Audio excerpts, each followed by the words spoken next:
start with the blowing of hot and cold air out of North Korea. Along with its last-minute decision to call off scheduled inter-Korean talks for now, Pyongyang also appears to have severed its communication line with South Korea. The hotline, which was cut off earlier this year, was reopened last week to prepare for the government-level talks that were supposed to take place this Wednesday. For more, we have our Unification Ministry correspondent Hwang Sung-hee on the line. Sung-hee, fill us in on the latest. Yusan, Seoul's Unification Ministry says North Korea seems to have cut off its inter-Korean channel at the border village of Panmunjom on Wednesday, just days after it was reopened. The two sides usually test run the hotline at 9 a.m. every morning, but the ministry said there was no response from the north. Pyongyang had severed the inter-Korean hotline earlier this year amid escalating tensions, but reopened it on June 7th to prepare for Wednesday's talks. With the meeting now on hold, this is seen as a signal from the north suggesting it no longer sees the need to keep the hotline open.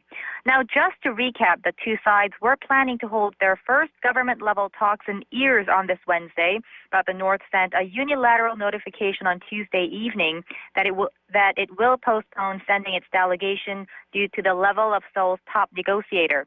This is after South Korea said it would have its vice unification minister lead the South Korean delegation instead of Unification Minister Ryu Gil-jae because the North was sending a much lower level official. Sung-hee, it looks like the two Koreas are back to square one. How is the South Korean government responding to North Korea's sudden change of heart?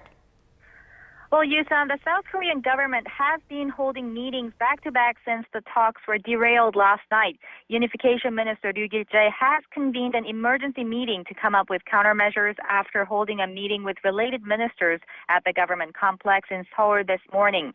However, despite the sudden decision by North Korea, many are hopeful about the prospects of future dialogue as the North said it was postponing the planned talks, while the South said that the doors to dialogue remains open.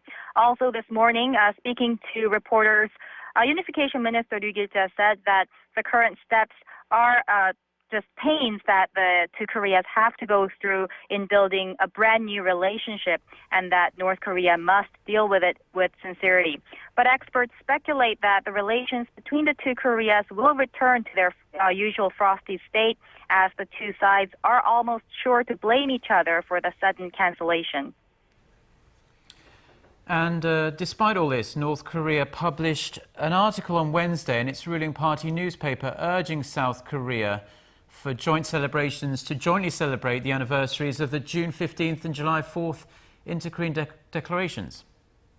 That's right, Mark. In an editorial on Wednesday, the Nodongshinmun said joint celebrations of the two anniversaries would play a big role in creating an amicable atmosphere for inter-Korean dialogue. The paper said Pyongyang's proposal for talks has provided an opportunity to improve ties between the two Koreas and added it is important to heighten the current friendly mood. It went on to say that the two sides must come to the negotiating table with a sincere attitude, claiming it is not right to question the intention of its partner. Back to you. Well, thank you very much, Sung-hee. That was Arirang's Hwang Sung-hee reporting live from Seoul's Unification Ministry.